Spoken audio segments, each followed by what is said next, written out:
I'm Mark Sponsler from StormSurf.com, and here's the surf forecast for the Hawaiian Islands for the week starting Friday, July 1st. Brought to you by your surf authority, expert advice, and friendly staff, Hawaiian South Shore. First off, let's take a look at the buoy. This is for Barbers Point, South Shore of Hawaii. Energy, most energy in the 14-second period. Peak energy, 1 foot at 14.3 seconds. But let's see what that translates to in terms of surf. Just looking here, this is over the past couple of days. Surf height has been in the theoretically about 4-foot Hawaiian range, dropping into about the 3-foot range today. With that, as of this afternoon, most energy being wind swell, but there is still ground swell coming from the South Pacific, about 1.5 feet at 13 seconds, something like that, from about 182 degrees. So swell, just looking here, what's been happening over the past couple days, swell is dropping down, but is still present and fun and rideable. So let's take a look at what's going on in the atmosphere, the upper atmosphere, the jet stream. We're looking at winds of about 30,000 feet. These winds help support the formation of gales. When they form, help direct their track. We're looking for a trough, a push in the jet to the north. That's New Zealand right there, Australia there, Antarctica down here. And when the jet pushes to the north and then falls south again, that creates an eddy, and it creates a clockwise flow in the upper atmosphere and down at the ocean surface. That is the sign of low pressure. And of course, low pressure, if it's deep enough, generates winds. Winds, if they're strong enough, generate seas. Seas, as they radiate away from the fetch area, eventually turns into swell. And swell, when it hits your beach, turns into surf. So we have a trough east of New Zealand, but it quickly fades, not a whole lot of wind pushing into it, likely not generating anything in terms of surf. And then as we get into Sunday, kind of another weak trough sets up, but it looks like it's not strong enough to do anything. Then finally on Tuesday, a better trough sets up with 130 knot winds pushing up into it. This is Tuesday, July 5th, so right after the holidays. And that trough looks like it is capable of supporting gale development. It pushes off to the east and then starts fading on Thursday, the 7th of July. And then as we get almost a week out, some sort of another sort of trough structure tries to develop. We'll actually go back just a little bit here.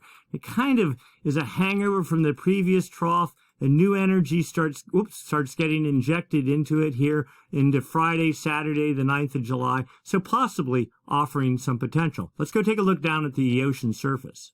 So here we are, surface level pressure, surface level winds, New Zealand there, Australia there, the main swell window for Hawaii, right in this area or up into the Tasman Sea. We see there is low pressure. That's over ice. Another bits of low pressure here and there, but we need winds at least, we'll say 40 knots aimed off to the northeast to really do anything that would produce potential swell. And as we get into Sunday, July 3rd, there is a gale forecast pushing under New Zealand with 40 knot winds aimed mainly off to the east. We'll call it east-northeast, offering some potential, with additional fetch in the evening at 40 knots, all aimed off to the east, maybe little sideband swell to radiate north, building some as we get into Monday, but again, kind of more aimed off to the east. A broader gale develops then on Tuesday under New Zealand, this with up to 55 knot winds. That actually would be a storm, but that kind of aimed off to the east, but a broader fetcher of 35 to 40 knot winds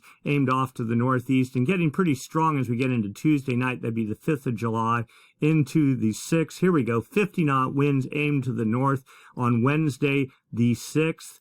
Pushing actually pretty well to the northeast. This looks like a good opportunity to produce swell. It would take about a week to get up into the Hawaiian Islands. We'll get into that in a minute. And then some semblance of it continues off into Thursday. That'd be July 7th. And then it fades out, and we're 180 hours out. So, some potential. Let's go take a look at the effect of these winds on the ocean surface. But first, we're going to go back in time. We're going to review the past week and just look and see if there's anything. Now, swell we know is fading on the South Shore. We're looking for any sort of a backup swell, new swell after that. And we're Tuesday, Wednesday, the 29th, literally nothing so far. Little gale skirted the north edge of Antarctic ice on Wednesday, the 29th, but quickly faded before it got into the Hawaiian swell window.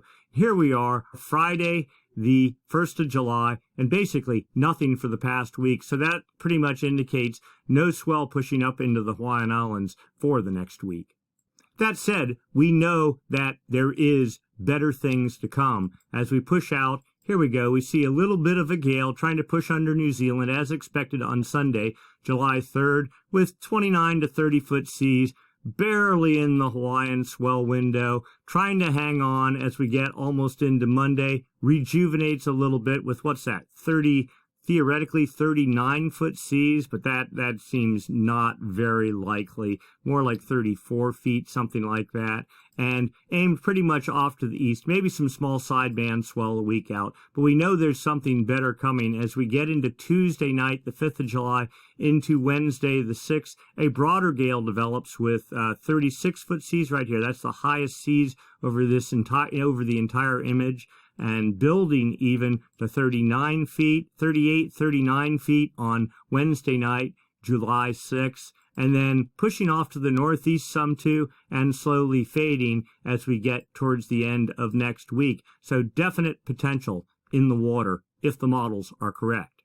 So putting it all together, today, Friday, July 1st, Central South Pacific swell, definitely fading from 1.2 feet at 13 seconds early. That'd be about 1.5 foot Hawaiian, 3 feet, and that's about what it was, waist to chest high today. Fun size surf, good for building skill. Saturday, swell continues to fade down from about 1 foot at 12 to 13 seconds, so 1 to 1.5 feet, we'll say waist high set sort of thing. Again, another fun day. Then Sunday, Monday, Tuesday, yes, there will be some sort of minimal swell, but no real legitimate groundswell to speak of. If you're learning, just trying to get your feet wet, new to the sport, this would be a good time to go out, play around, get used to the board, get used to the water before things pick up again. We know there is another system coming.